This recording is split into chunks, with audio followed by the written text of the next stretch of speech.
Oke, saudara, mari sekali lagi kita berdoa sebelum kita mendengarkan firman Tuhan. Mari kita berdoa.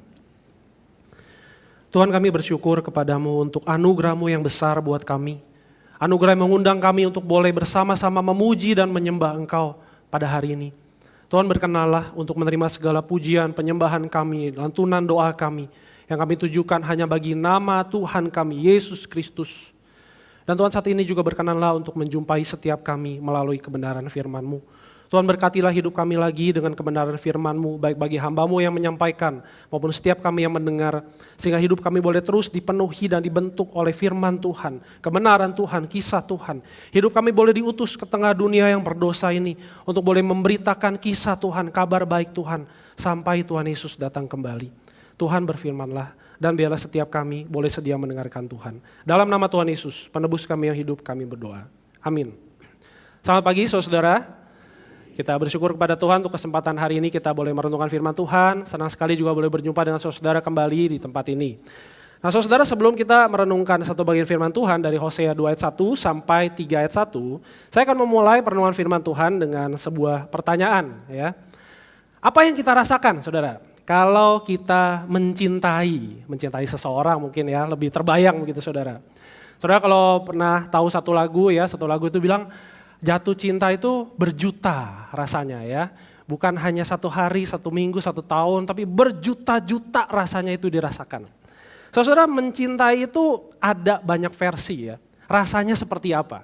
Dari rasa senang sampai mungkin capek begitu ya. Sudah lama sekali mencintai kok kayaknya tidak berbalas.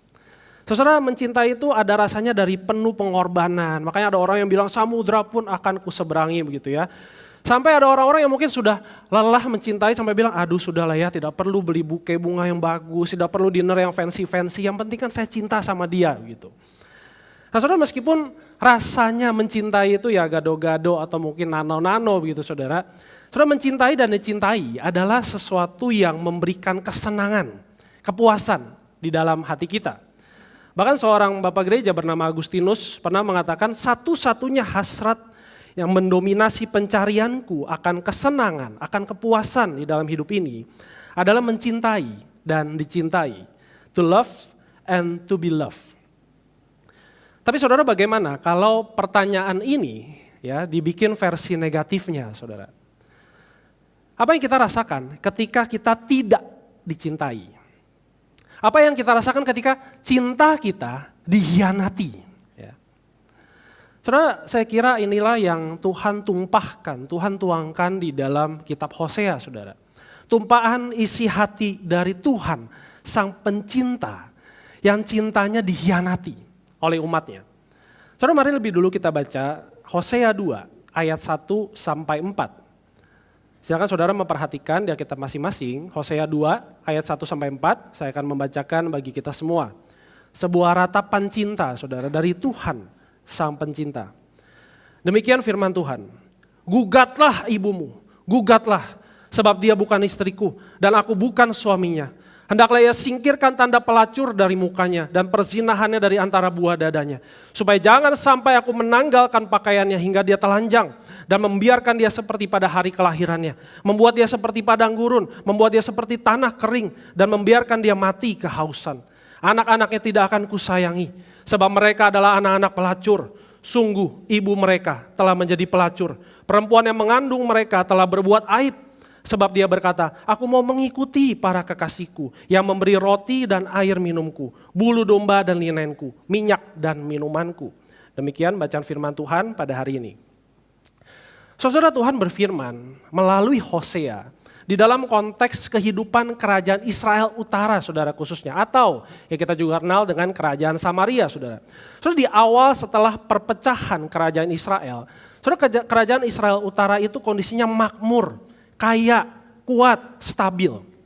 Tapi saudara, setelah satu masa pemerintahan, khususnya dari Yerobeam kedua, saudara, kerajaan Israel Utara mengalami kondisi yang tidak stabil. Ditandai dengan banyak raja, saudara, bergantian memimpin selama kurun waktu yang tidak panjang sebenarnya. Kalau ada satu raja bisa memimpin mungkin 20 tahun, 30 tahun ya, atau minimal mungkin 15 tahun. Ini ada raja yang baru memimpin sebentar, 2 tahun mungkin begitu saudara, langsung lengser, langsung dibunuh begitu. Ada ketidakstabilan politik, ada ketidakstabilan pemerintahan, dan waktu itu Israel Utara juga terancam oleh kekuatan militer, saudara, dari kerajaan Asyur. Namun saudara, apapun kondisi mereka, yang menjadi perhatian Tuhan, baik ketika mereka makmur maupun ketika mereka terancam, adalah hati mereka.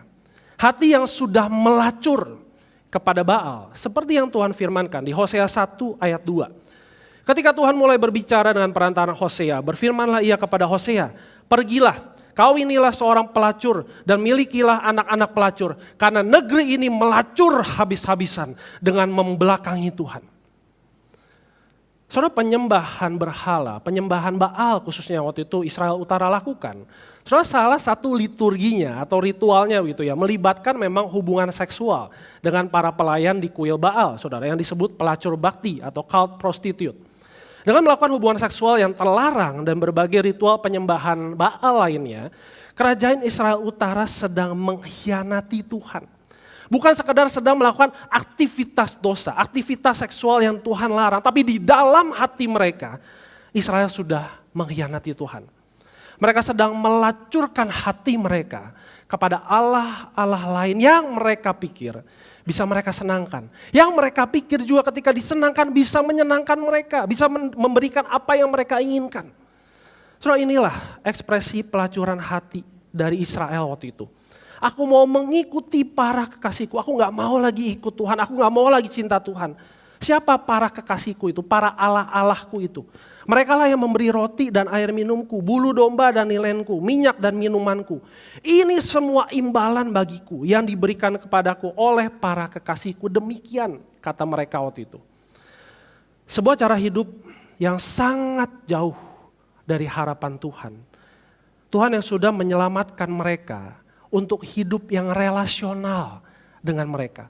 Tuhan menyelamatkan Israel bukan sekedar untuk mendiamkan mereka, tapi ingin berelasi dengan mereka. Tapi ketika Israel merasa, saya kok gak bisa ya punya hidup yang transaksi dengan Tuhan. Saya melakukan apa yang baik, saya melakukan apa yang keren, saya melakukan apa yang bagus, saya memperkuat kerajaan saya. Tapi kok semuanya seakan-akan diabaikan oleh Tuhan.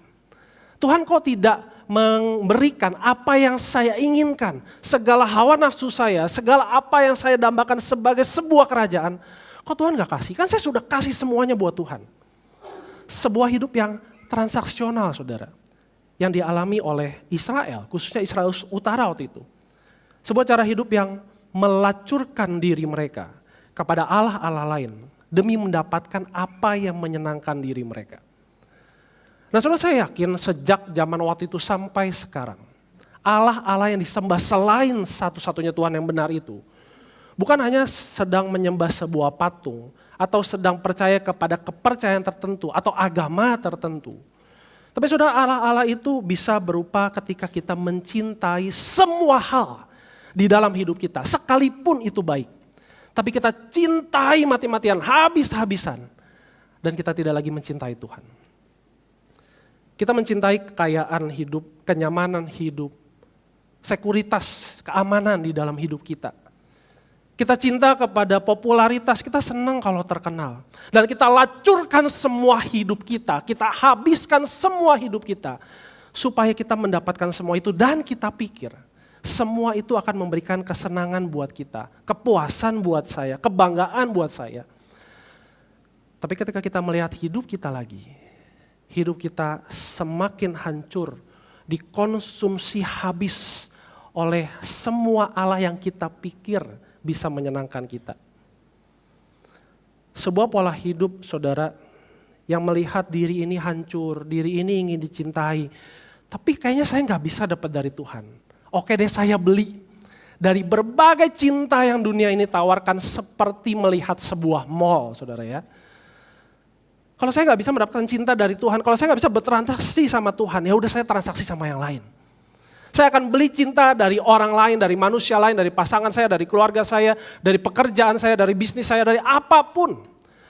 Dan ketika saya melihat teman saya, ketika saya melihat keluarga saya yang lain, katanya Kristen juga gitu ya. Ternyata sama. Beli cinta juga, bertransaksi cinta juga dari yang lain. Oh, saya juga ada bersama-sama dengan mereka. I shop with others ya. Dan ketika kita melihat semua ini normal, Semuanya dinormalisasi di dalam kehidupan kita sebagai orang Kristen, membeli cinta dari yang lain. Kita akan terus membeli dan itu yang mendefinisikan siapa saya. I am di tengah dunia ini. Dan ketika kita sudah tidak mampu mengontrol semua itu, kita akan berkata kepada semua orang, aduh jangan tanya lagi apa yang gue lakukan. Jangan kasih tahu apa yang harus gue lakukan. Aku akan mencintai habis-habisan semua ini. Tapi di saat yang sama, hidup kita terus-menerus hancur. Karena cinta yang transaksional hanya memberikan sensasi yang sesaat, saudara. Cinta yang transaksional membuat kita dikonsumsi oleh cinta yang salah dan berakhir kepada tujuan hidup yang salah. Kehancuran hidup. Saudara, mari kita bertanya di dalam hati kita. Apa sih yang membuat kita tidak setia lagi kepada Tuhan? Dan kita melacurkan hati kita dengan mencintai yang lain. Saudara, ada waktu-waktu di dalam kehidupan saya di mana saya merasa memiliki pacar ya. Di sini siapa yang masih dalam masa pacaran gitu ya. Memiliki pacar itu sesuatu yang sangat saya inginkan. Kalau nggak punya pacar itu status saya ada yang kurang gitu ya. Mau di Friendster, mau di Facebook begitu ya. Status saya ada yang kurang, identitas saya itu ada yang kurang kepingan pasalnya gitu. Sehingga ada satu masa saudara saya habis-habisan mengejar status itu. Saya mencintai sebuah status bahwa kalau Misael ini punya pacar, ini sesuatu yang membanggakan. Dan saudara ada masa-masa di mana saya melacurkan diri di dalam berbagai prestasi di kehidupan ini. Termasuk ketika saya menjadi hamba Tuhan penuh waktu.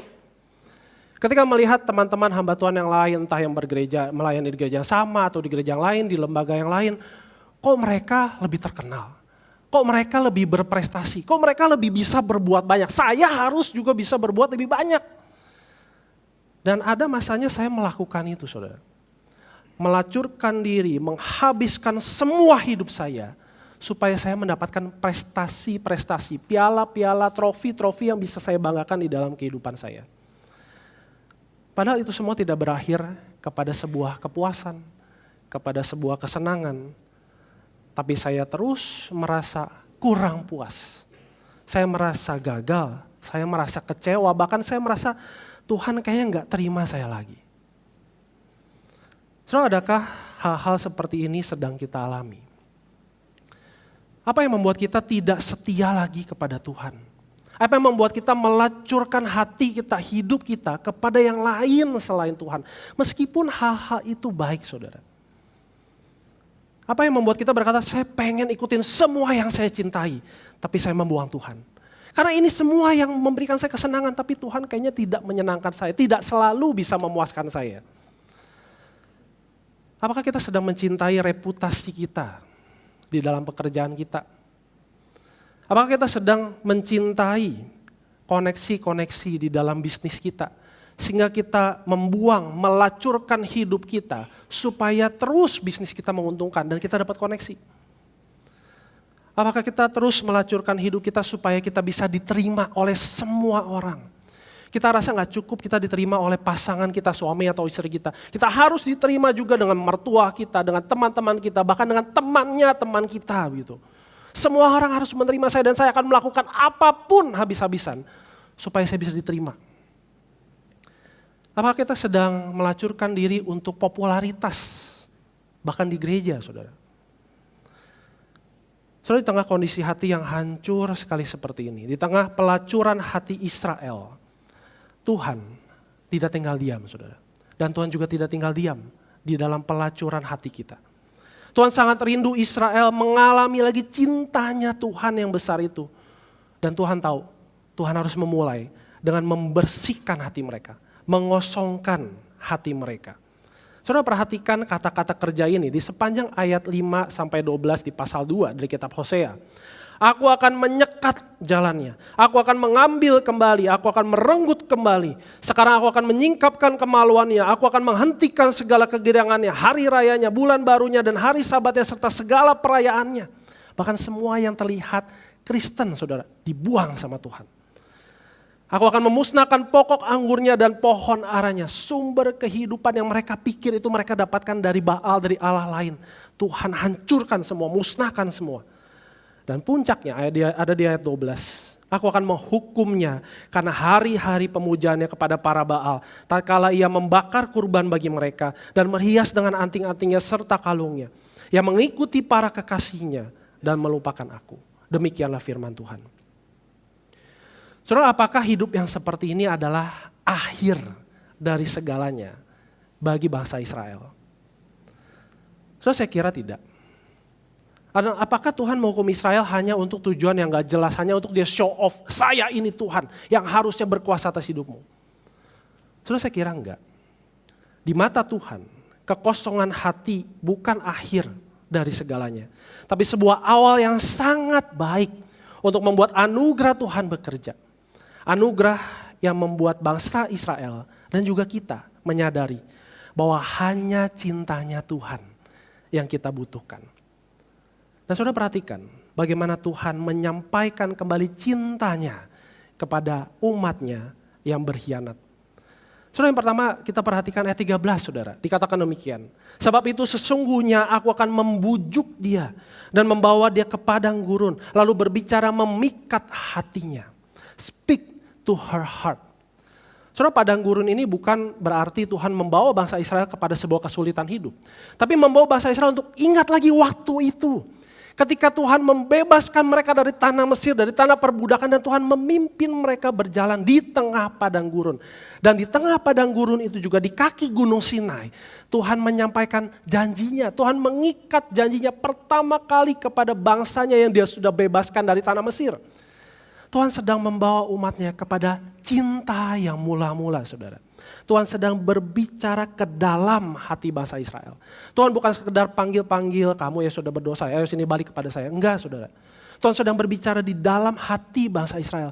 Ingatkah kamu kepada cinta yang waktu itu, cinta yang mula-mula itu. Dan Tuhan juga menjanjikan perubahan hati. Dari hati yang rusak kepada hati yang tahu cinta apa, seperti apa yang Tuhan berikan buat mereka. Di sanalah dia akan merelakan diri seperti pada masa mudanya, ayat 14-16. Seperti pada waktu dia berangkat keluar dari tanah Mesir. Pada hari itu, demikianlah firman Tuhan. Engkau akan memanggil aku suamiku. Aku menyingkirkan nama para Baal dari mulutmu. Dan nama mereka tidak akan disebut lagi.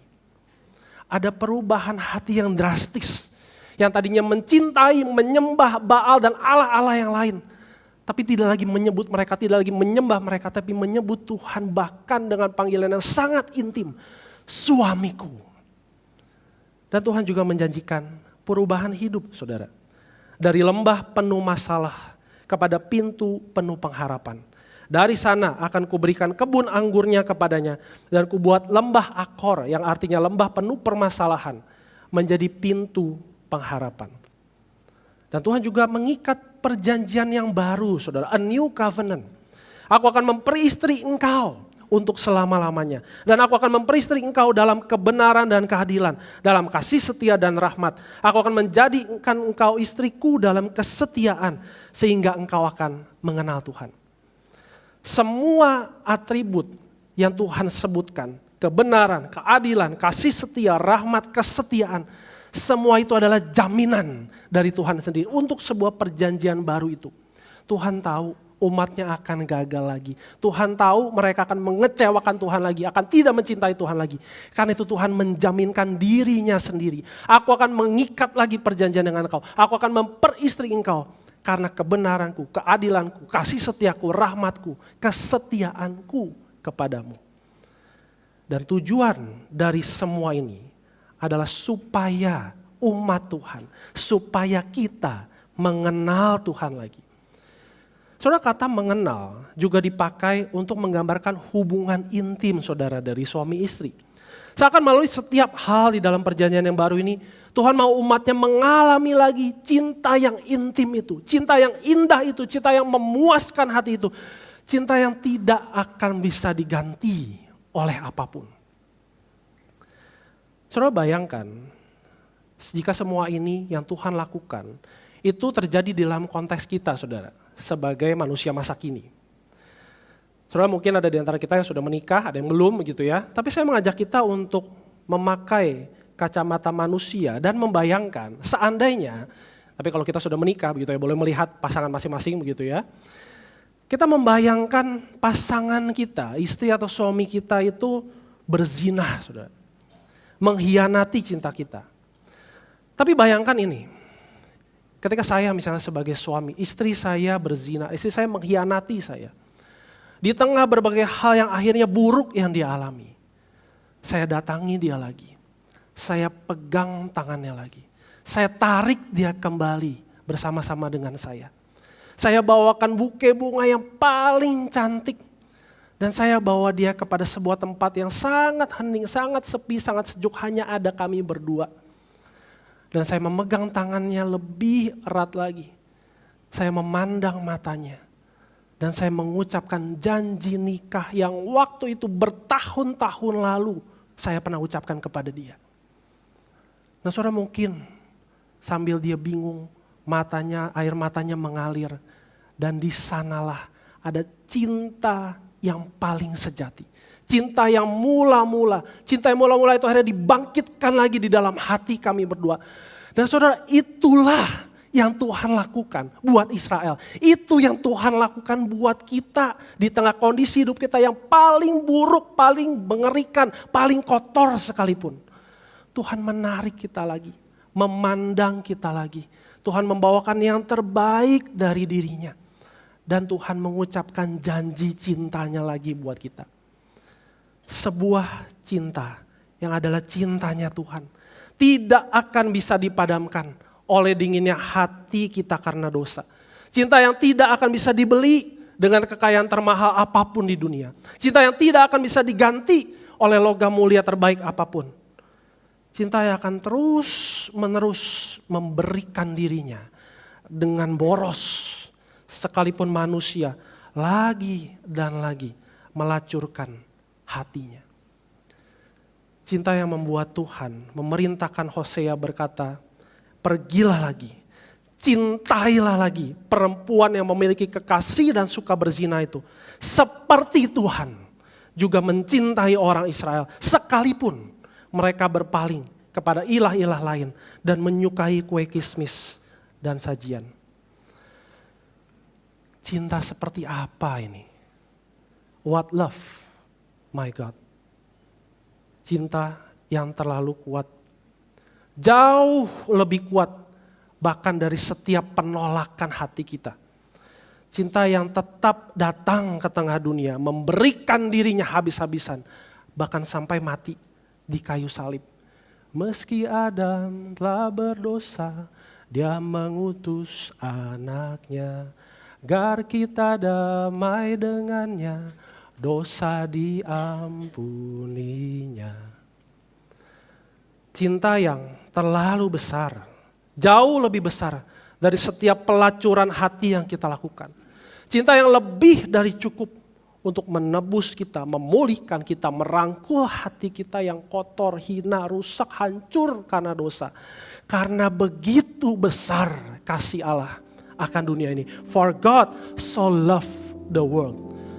Sehingga dia mengaruniakan anaknya yang tunggal. Supaya setiap orang yang percaya kepadanya tidak binasa, tidak hancur lagi, melainkan beroleh hidup yang kekal.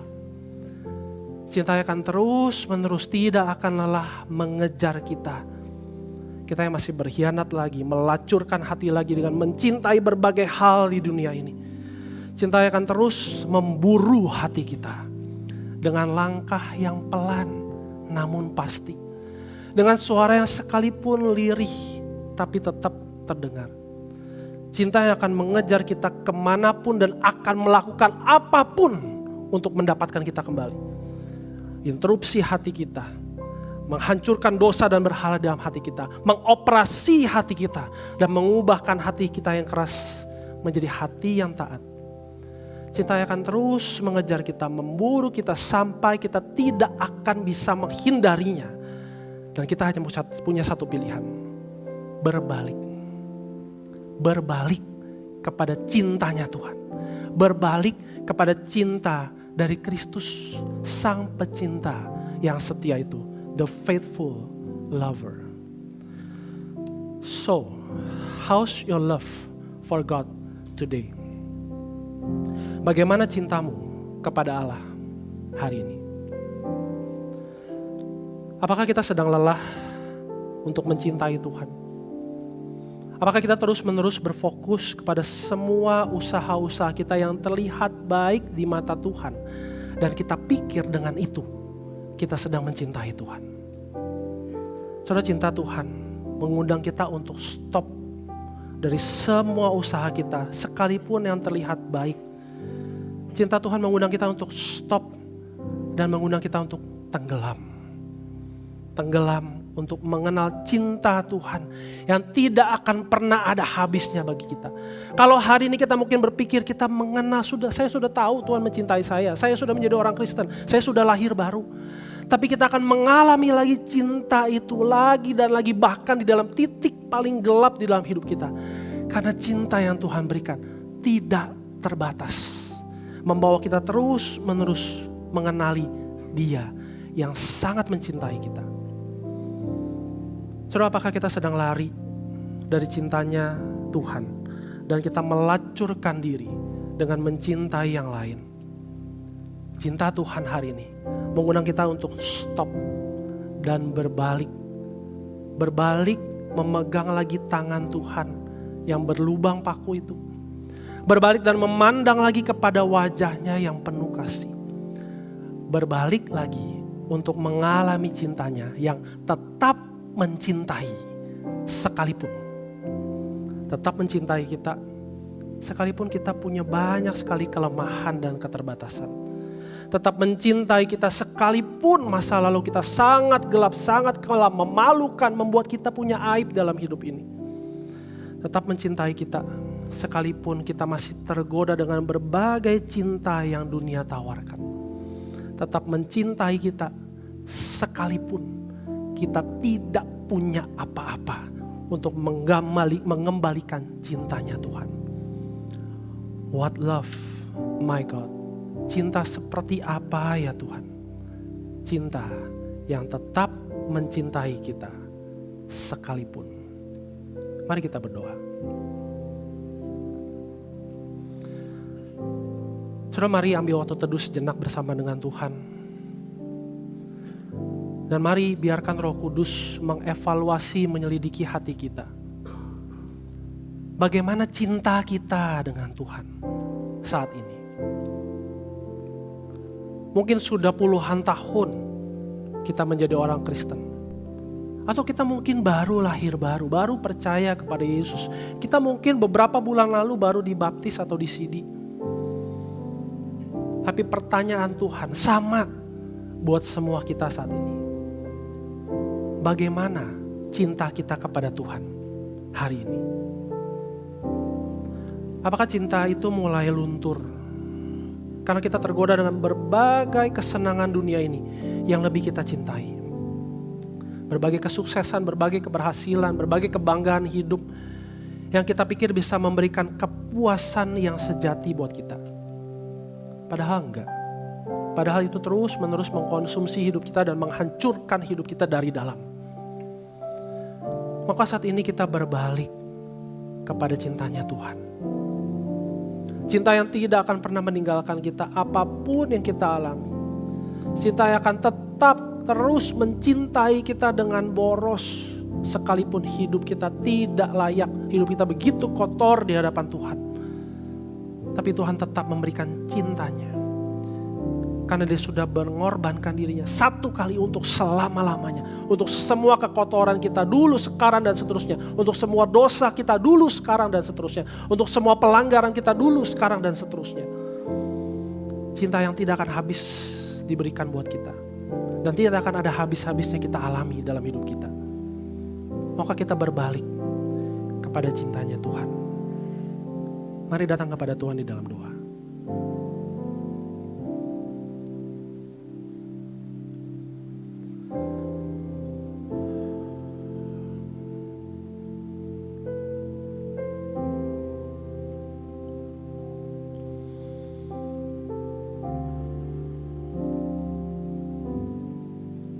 Tuhan, terima kasih karena sudah mencintai kami dengan cinta yang begitu besar.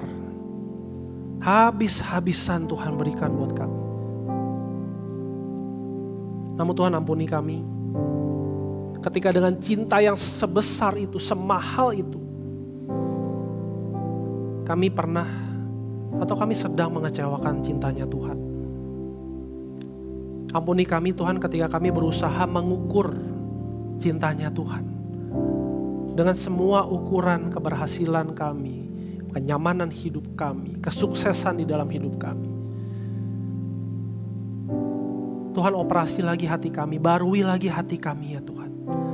Tutup bungkus dengan cinta yang semula itu, yang kami pernah alami ketika Tuhan menyelamatkan kami dari dosa, ketika Tuhan mengangkat kami, menjadikan kami milik Tuhan untuk selama-lamanya. Tuhan, kami rindu untuk terus-menerus mengalami cinta itu seumur hidup kami. Dengan berbagai pergumulan hidup yang saat ini kami alami, baik itu di dalam studi kami, di dalam pekerjaan kami, di dalam masa tua kami, di dalam kesepian kami, di dalam kehilangan kami, di dalam ketidakmengetahuan kami akan harapan di dalam hidup ini. Kami rindu untuk terus mengalami cinta Tuhan yang tidak terbatas itu. Cinta yang sudah Tuhan berikan sekalipun kami tidak mencintai Tuhan. Terima kasih Tuhan untuk cinta yang sedemikian besar buat kami. Dalam nama Tuhan Yesus, Tuhan yang sungguh mengasihi kami berdoa.